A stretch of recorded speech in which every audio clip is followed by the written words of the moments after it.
right, and we're here for another episode of NFO. This is my third one for this year, Mr. Josh Shackles. Hey, it's great to be here. I'm glad to have you. So, if you guys don't know Josh is currently running for one of the 2-year seats for Joplin City Council. That's right, the 2-year seat for Joplin City Council, and it is a open seat, correct?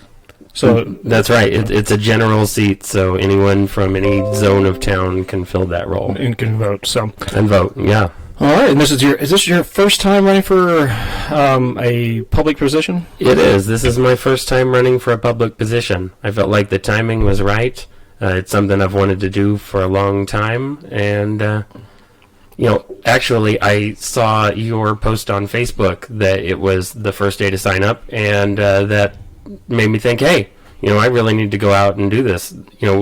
Rarely do you get a chance to know this is the first day to sign up. Mm-hmm. If ever there was going to be a time, that's it. It was a sign. It was a sign. It's really cool that we have 11 people running for 5 positions. It's good to see the competition and the diversity of people who's running. So, like I've had Joshua Bard on here. Keenan Cortez is actually already a sitting city council. He was appointed to finish off Jim West's term. Right. And I'm really impressed with both of them. And what I like about both of them, they're different than I am. So, right, for sure. And we've got a lot of different opinions, a lot of different voices.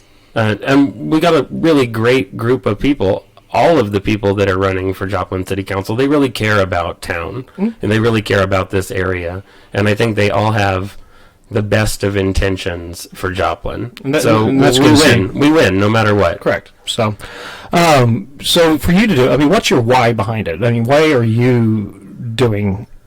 Why do you want to represent me? Well, I have been working in downtown Joplin with different organizations, nonprofits, arts groups, history for a long time now. The haunt tours, I remember those. Hey, those are pretty cool. I've been able to teach a lot of people about Joplin's history through our haunted history tours. Mm-hmm. That's a great way to get people interested in the history of our town, which is fantastic. We have such great history here.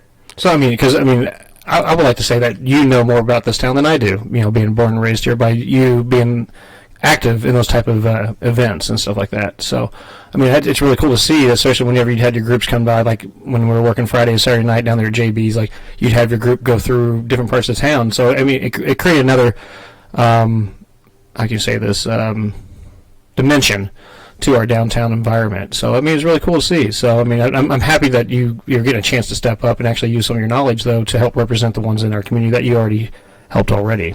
And that's really what it is. I want to be the voice of the people in the community.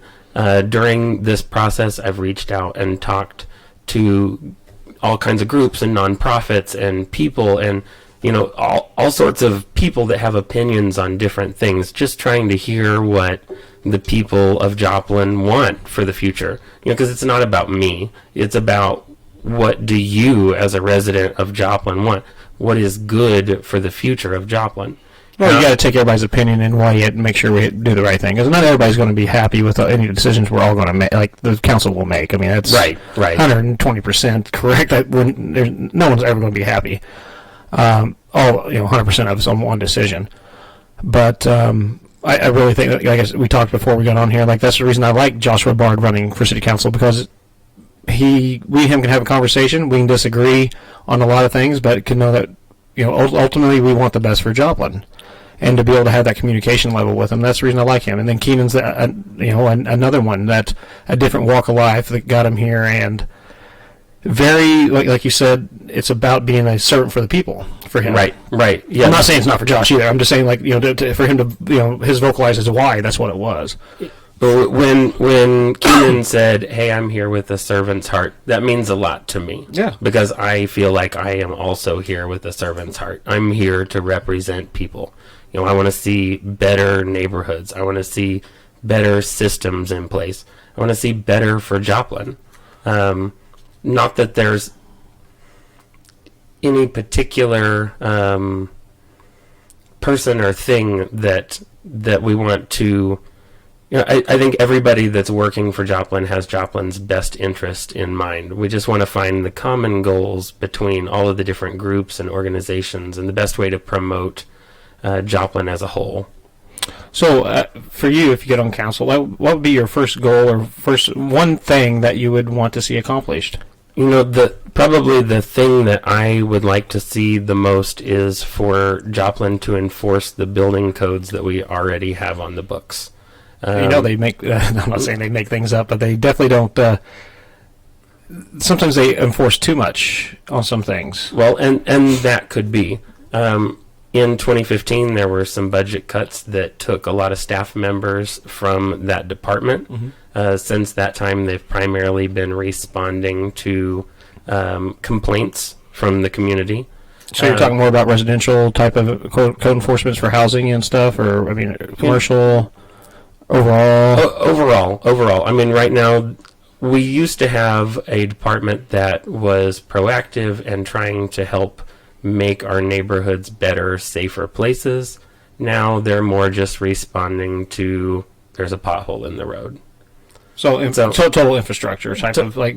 So you want to see us be more proactive in our infrastructure and through building codes. I mean, because potholes and stuff like that, that's different. That's going to be public works department versus building. Right. So basically, you want to see us starting some preventative maintenance before stuff needs to be repaired 5 or 6 times overall before they get it right.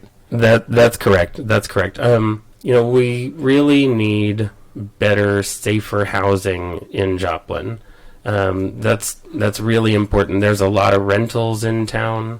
A lot of them aren't in the best condition. Do you think that has a lot to do with the gross annual income average here in Joplin? Maybe. Because there's a lot of people can't afford to own the homes, and there's a lot of people who are slumlords that can only afford to own the homes that they can have in, and then they get renters sometimes that can't pay, so they can't put the money into the property to make it better. I mean, there is a lot of things at play there. Sure, there's a lot of different aspects of this, and to me, it goes down how we make our money. I mean, it's as individuals how we decide to spend our money and make our money in this community. I mean, that's more important to me. Exactly how we're going to start bringing those a little bit higher paying jobs. People. Like other Dyno Nobel, that my buddy applied for a job, 1,000 people applied for it, 36 got brought in, but it's paying $28 an hour. That's the type of jobs we need people to get excited for, but that's a little bit higher end employment company around here, but getting better paying jobs here to get those people excited to work here in our community and have more money to live off of, besides just scraping by. I mean, we got too many people just scraping by. That's the problem. That is a problem. We really need a lot more jobs that can provide living wage to people here. Or is it a choice of living? I mean, sometimes people in some cases, sure, are spending money on different things than what is priority. Joplin has a big drug problem, no doubt. I mean, that's obvious. And it's not just legal drugs, it's illegal. Illegal drugs, it's legal drugs too. Right. Yeah, Joplin has drug problems all around. I mean, when you ask, hey, what do you think of Joplin? One of the first things that people say is Joplin has drug problems. I mean, that's an epidemic through our nation right now, but it certainly is. It's more prevalent here for a number of reasons. It's just a perfect storm for that. From mental health issues, from people that get left behind in our system here, right? Versus to the people who's working 2 jobs, just trying to scrape by, and they don't have enough time, and they just want a release from reality. So they go self-medicate with some other substances, either legal or illegal, and then we pay the price for it as a community. So I mean, there's a bigger problem at play here. Just trying to figure out how to fix it is the issue. Right, that is the issue. We can see that the homeless are facing problems. We can see that addicts are facing problems. There's just so many different things to look at when you're trying to find a plan for how to make things better in Joplin. What would be your first step in a plan?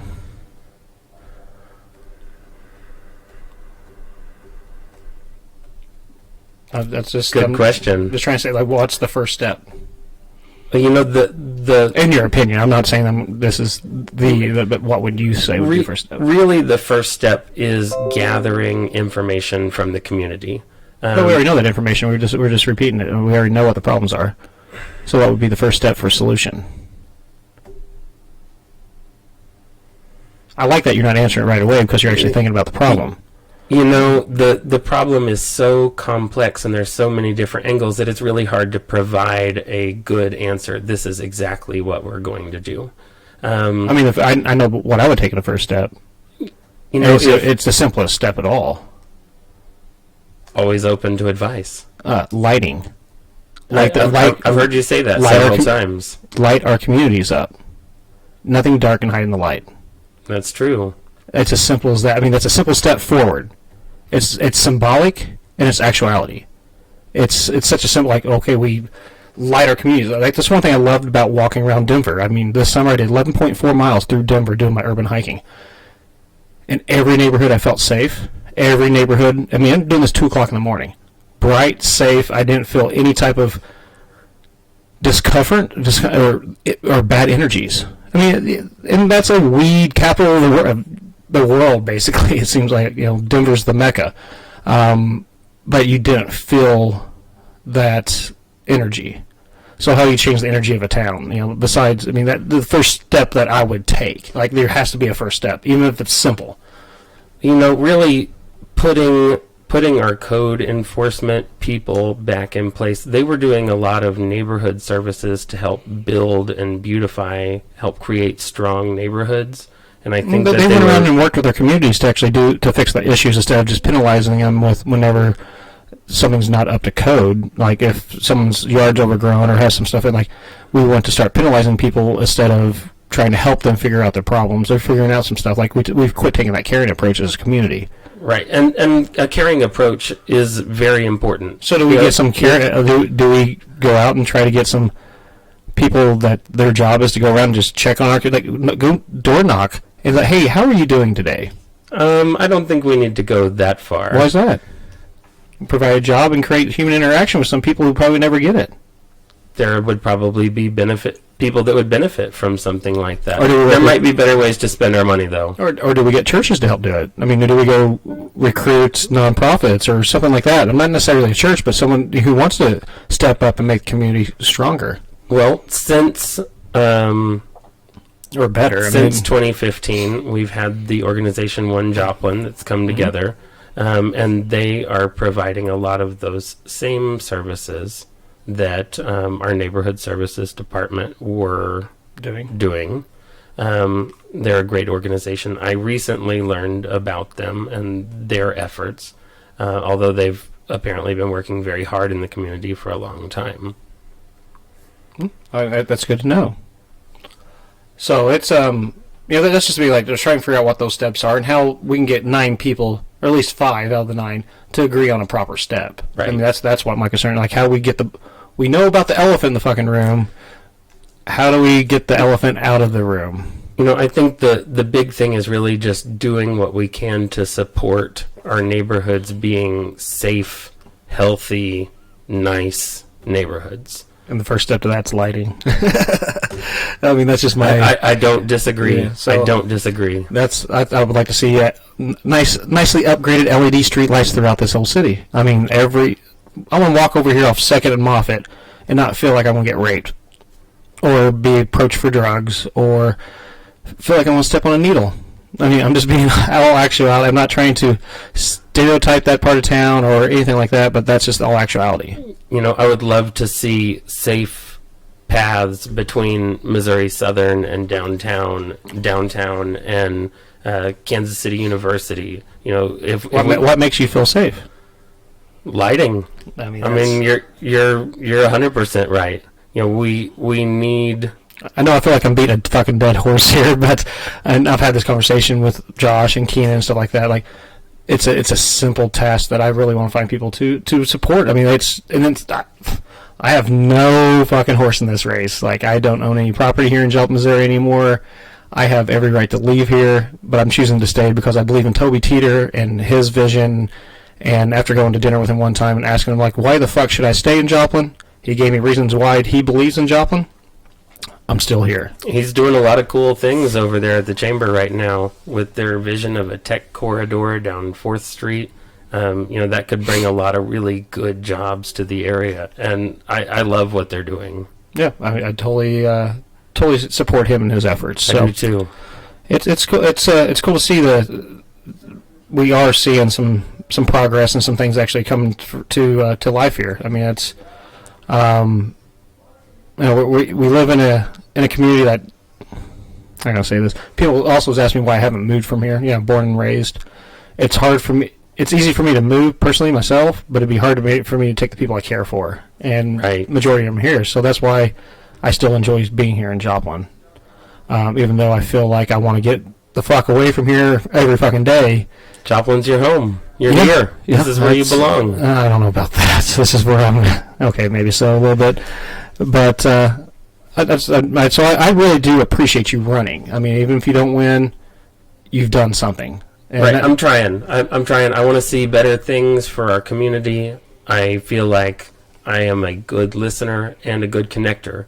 Because I mean, government is not bad. It's who we elect to it.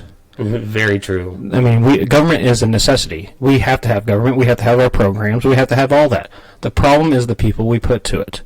So you just stepping up and running is 95%. You're doing more than 95, or maybe 99% of the people who want to bitch. Well, and that's why I like that you're running. You know, I'm not anybody special in the area. I don't own a big, powerful business. I'm not a big CEO. I'm kind of like you, other than the people that are here, you know, which are really the heart of our community. I don't have to stay. I love Joplin. It's a great community. I have a big belief in its past and its future, and I'm here because I want to be here.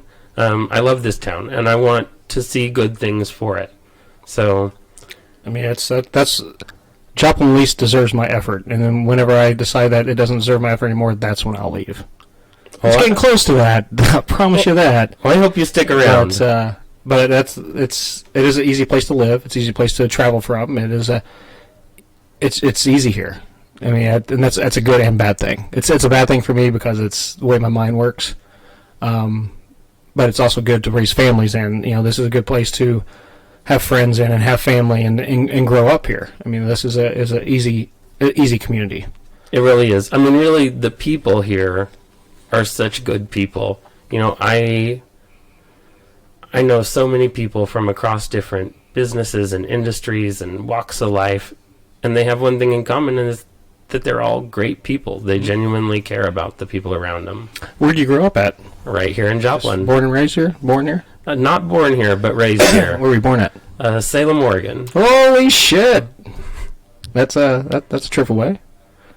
How old were you when you settled in the old Joplin, Missouri area? 6 years old. Holy shit! Yep, old enough to not have a choice. yep, no choice about it. But I grew up here. I grew up in North Heights. Went to Columbia North.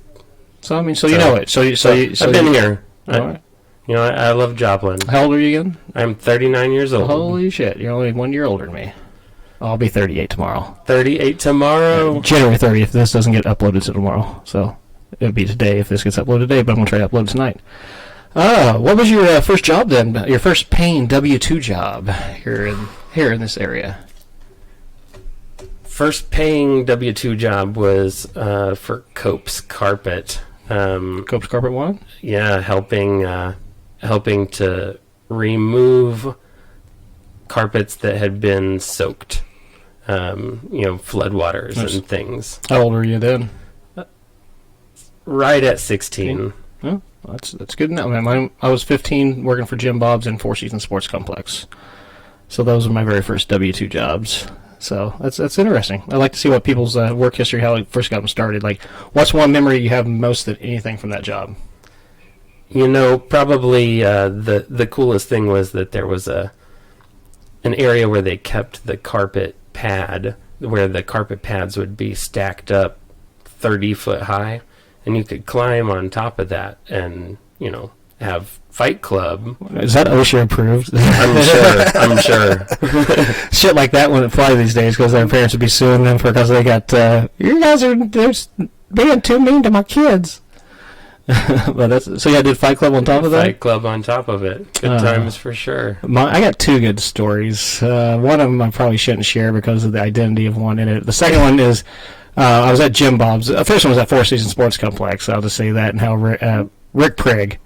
How man, that son of a bitch was the hardest working motherfucker I saw when I was 15. We were working out there for the one of the baseball tournaments. Of course, we were staying out there. We ended up sleeping out there all night because we had to get the fields ready. Because the last games got done at fucking midnight. When the first game's at 6 a.m. and we'd sleep up on the patio, but Rick would be just keep on going. I thought this guy's the hardest working motherfucker ever. 2 o'clock in the morning, he's out there mowing the fucking fields. Wow. Come to find out, it's just it was a good leadership type of teaching. Second one would be working at Jim Bob's and doing the dish pit, and there was an older guy in there doing dishes, and he swore up and down he was FBI. Like, he was just completely insane. He would come back there and work with the big Confederate flag do-rag and put it on, but yet he worked undercover for the FBI. Like, sold on the idea. Yeah, it was crazy. But that was my very first memory about both of those, because it happened at the same time, because I worked those 2 jobs to save up enough money for my first car when I was 16 years old. It was a 84 Honda CRX. Nice. What was your first car? It was a 91 Nissan Stanza. I can't stand ya! It came from an auction for $500. Oh, you got me beat. Mine was $1,500 from an individual, actually from the guy who owned the car auction on 32nd Street, Howard. I bought it from him. It was an 84 Honda CRX, 5-speed. Nice. Yeah, it was funny having that car, and I taught one of my best friends growing up. He was 6'5" how to drive it. It was hilarious, like a clown car to him. So, what is the something that most people get wrong about you? Like if they would presume something about you that is incorrect. Boy, that's hard to say. Oh, I know what mine is. That I have money. Yeah. Well, if anybody thinks that, you're wrong. Right? I'm just a professional money mover to paying bills and overhead and cash flow. So that is always probably a misconception about me. So it's just kind of funny to ask this question: what people think? What do you think their misconception is about you? I think that there's probably a lot of people that have no idea what I do. I'm an event planner and community organizer. I am the event planner for the Joplin Elks Lodge. I also own Bridal Bliss, which is a full-service wedding and event planning company. But I've gotten to do maybe 2,000 different fundraisers in the Joplin area, worked with nonprofits and lots of different groups to help raise the money that makes their dreams come true. So it's been a really cool thing to get to work with people from all over the community to help make things happen. So basically, like the misconception of actually what you actually do for your community, but behind the scenes, really, you're actually doing a lot more than 98% of us. Behind the scenes, I'm there. I like it. I like that. If you were to get starstruck by somebody, who would it be? Oh boy, that could be just about anybody. Oh, I can't wait to say what mine is. Tell me all about Barack Obama.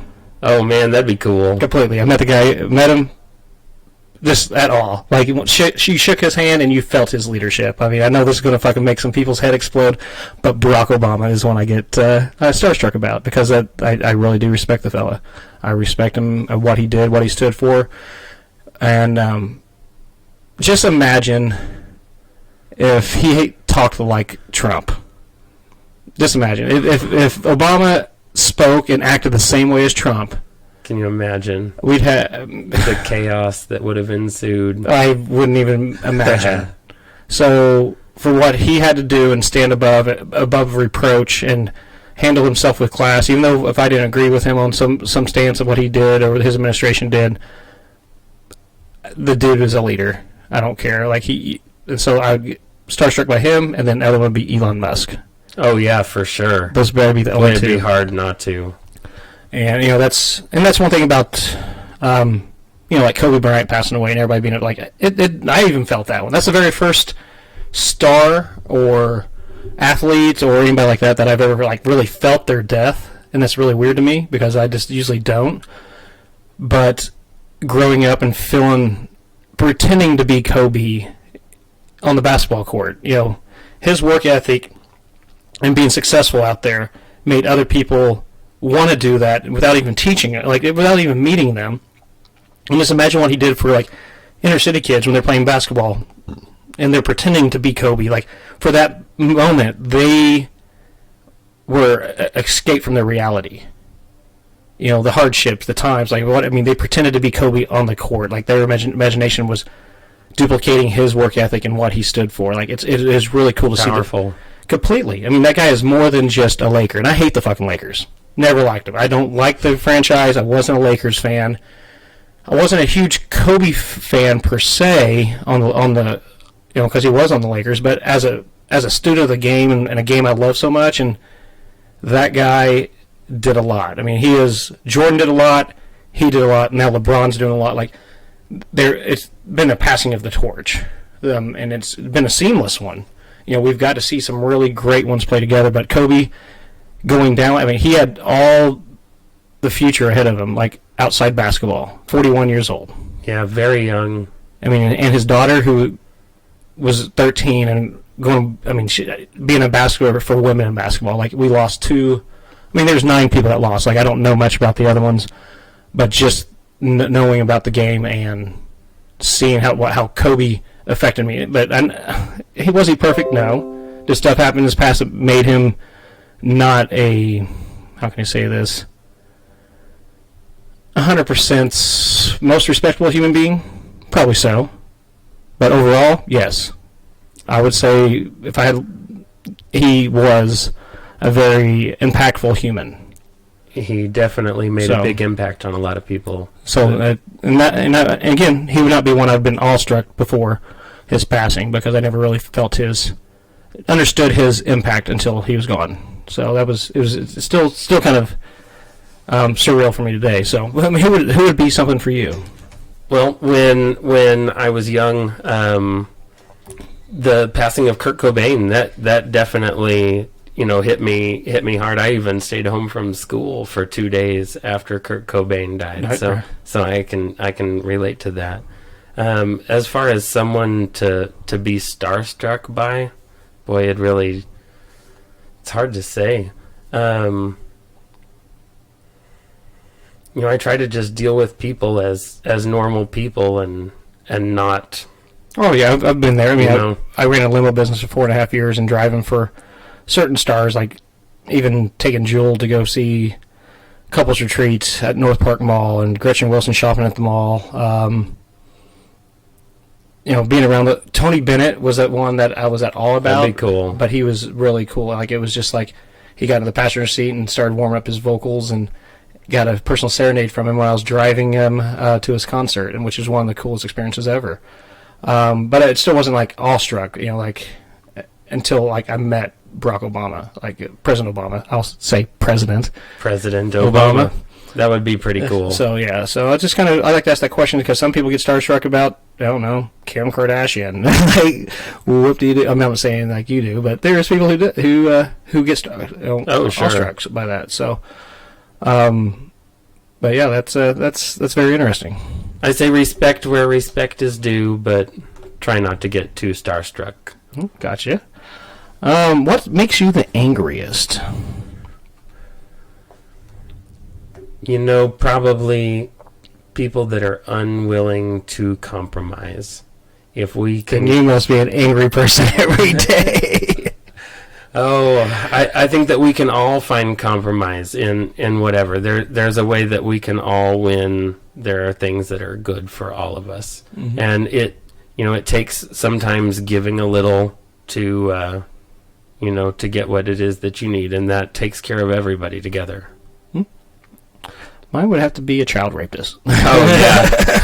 Well, I'm gonna state the fucking obvious. Yeah. Well, if this dude's raping a child, I fucking am angry, and he's gonna die. Yeah, that's probably a little more escalated than, hey. I know what I was asking you. Yeah. I just like to see how people how deep they take the question.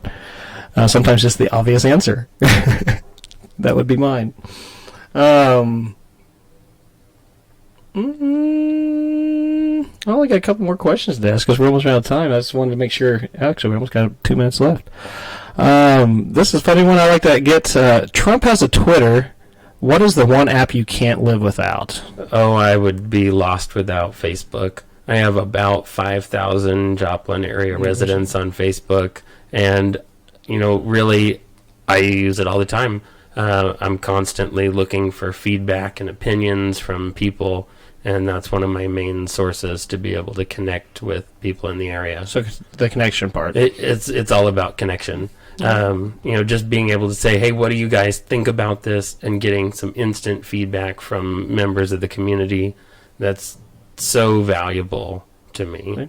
Mine would be my music app. I got to have my music to keep my sanity. Yeah. So that's the most important for me to even interact on Facebook. I'd have to have that first. So that is my answer on that one. Amazon Music, by the way, I'm not getting paid for any type of endorsement, but I enjoy their app more than any other music app. That's just my personal preference. All right. Well, anything you'd like to add for it? I'm glad I got to know a little bit more about you. Is there anything else you'd like to try to put out there before we let you go for the day? The biggest thing is that I want people to know that I'm here to support art, culture, entertainment. I'm here as your representative to the city. I'm available if people want to talk to me. I have a Facebook page. You're welcome to call me. I'd love to hear people's opinions about things. Those are very valuable because this is your city. This isn't about me. This is about giving you guys the better that you deserve. Because all you guys out there, besides the other 10 people, are too lazy to run. Just remember that.